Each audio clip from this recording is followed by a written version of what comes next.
The successful launch of the Saladin class would lead Starfleet Command to create various variants on that design, and within a few years the Hermes, Hathor, and Akbar classes would be born. But what do we know about these single nacelle designs? Well, today we'll find out. Hello and welcome to another episode of Truth or Myth Beta Canon, a Star Trek web series that dives into the history of any given topic using beta canon sources and my own imagination to fill in the gaps. In today's episode, we're taking a look at the various variants of the Saladin class to better understand their place in Star Trek history. Please note, today's video is a little different, as instead of focusing on a single starship design's history, I'm actually covering the lineage that sprang from a single Starfleet design. Now, I've kit-bashed all these designs into existence myself from various sources including the Starfleet Technical Manual and of course the FASA Manuals, so I hope you enjoy. But as always, because this is just a beta canon video, all information relayed should pretty much be taken with a grain of stardust and only considered a little bit of Star Trek fun. And so, with all that out of the way, let's begin.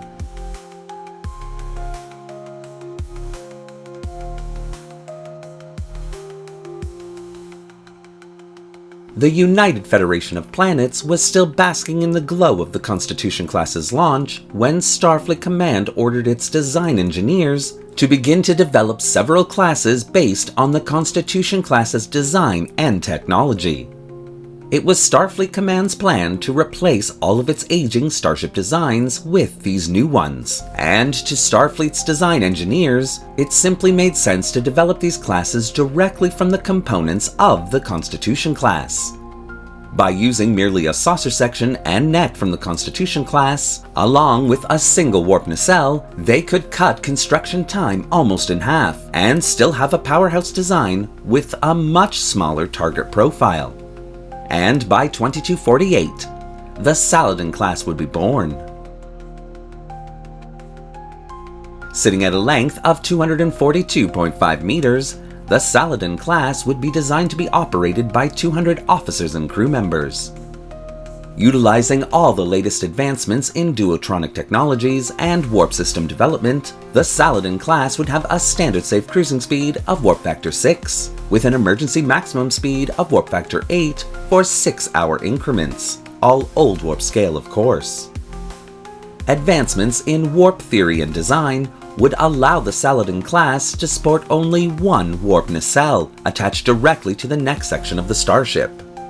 Although its outside appearance was almost identical to that of the warp nacelles which the Constitution class supported, its internal components were actually quite different, containing overcharged warp coils and specially designed coolant systems. And although this system did work quite well, the Saladin class would require a lot more maintenance and replacement of those components than her Constitution class big sister. Tactically, the Saladin class would be well armed for a vessel its size, containing 3 duo-emitter phaser banks and 2 photon torpedo launching systems, one forward and one aft. Containing no real shuttle bay facility and stripped of most scientific systems and labs normally included within a starship design, the Saladin class would often be referred to by those who served on one as a hell ship. Most personal quarters aboard the class were eliminated, replaced by barrack-style accommodations, all in an effort to conserve what little space she had, and yet the Saladin class still felt claustrophobic even in its most expansive areas. After its successful performance, however, it was Starfleet's intent to build many of the Saladin class, to patrol the borders of both Klingon and Romulan space. And as the years went on, Starfleet Command would experiment and add to the design lineage of the class, with several variants making their debuts over the next 20 years.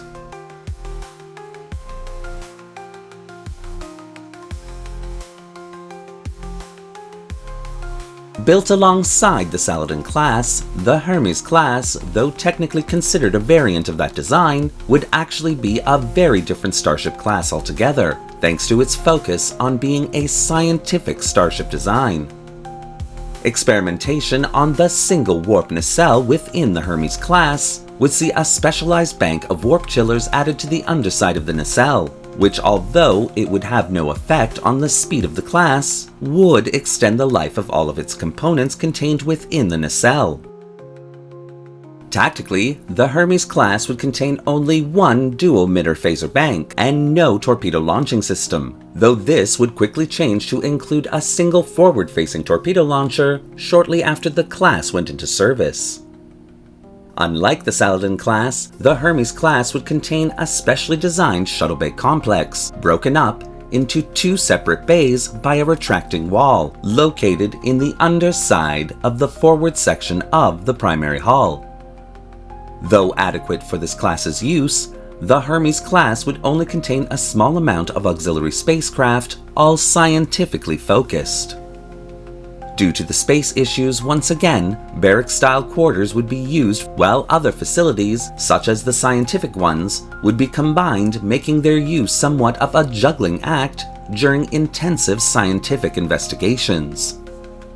Though the Hermes class did perform well overall, her cramped and claustrophobic design would not sit well with the crews that served aboard her, making long-term scientific missions an absolute nightmare for the class to undertake. Thus, by the early 2250s, Starfleet Command would scale back its construction order on this class.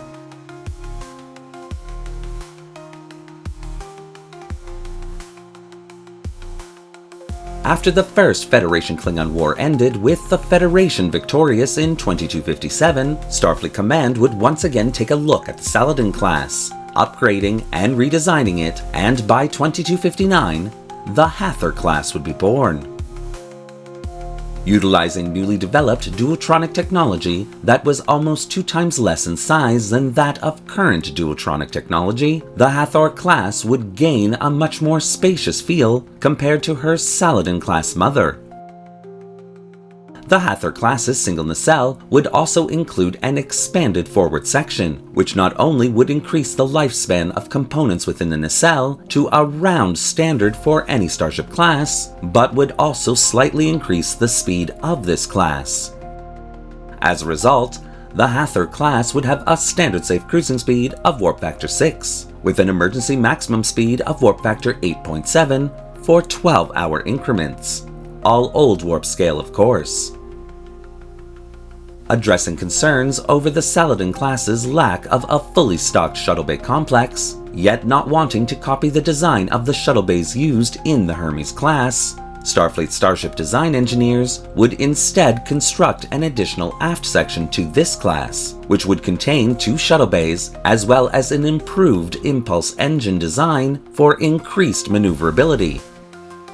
A new fusion reactor system would also be installed into this class, negating the need for multiple smaller impulse reactors. The Hathor class would also move the underslung deflector dish into the forward section of the primary hull, addressing a tactical concern within the original Saladin and Hermes class designs. Tactically, the Hathor class would be better armed than even her Saladin class mother, with the addition of 2 megaphaser cannons underslung in the forward section of the primary hull. More of a scare tactic, these megaphaser cannons were quite destructive within their own right. However, due to the length of their recharge time and the amount of power required to recharge them, made the megaphaser cannons impractical to use in most combat scenarios. Though it should be noted that continued development of this new weapon system would eventually lead to the development of the phaser cannons used in such classes like the Miranda class. Though seeming to solve most issues within the Saladin and Hermes classes, the Hathor class would not be the last attempt to improve upon the direct lineage of her original starship design, as in 2267, one final variant would debut on the scene.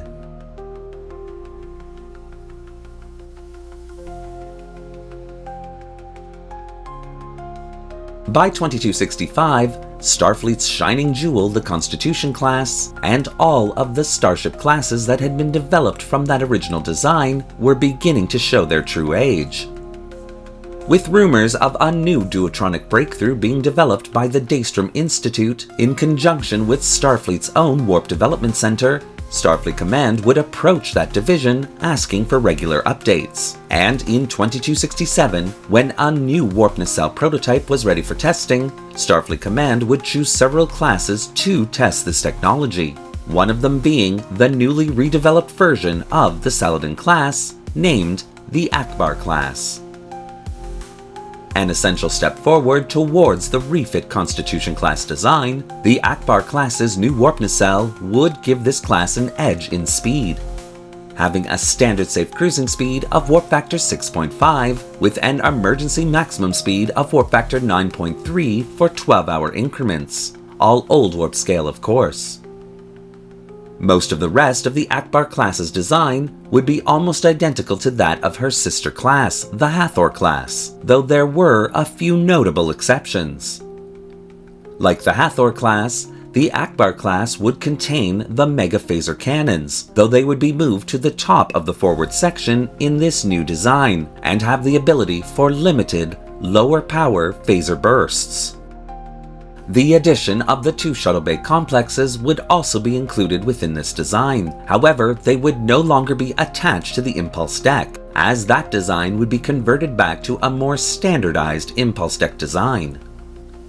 The bridge module would also receive a major overhaul, with the addition of a secondary turbolift, while the photon torpedo launching system would get an entirely newly developed complex contained within the neck of this starship design. Though a much improved design in both power and performance, the Akbar class would be the last direct descendant of the Saladin class design, as in 2272, the technological revolution of the Constitution class refit design would see all previous starship classes become obsolete practically overnight. The Saladin class and her variant designs were for a time part of the pinnacle of Starfleet ingenuity and starship design. So much so was its influence that many more single nacelle starship designs would be created over the lifetime of Starfleet Command, with the design even honored with its own refit version of the original class. Created as an easily constructed starship design to patrol the final frontier, the Saladin class and its variants would instead become a hero starship design within their own right, earning these classes their special place in Starfleet and Federation history.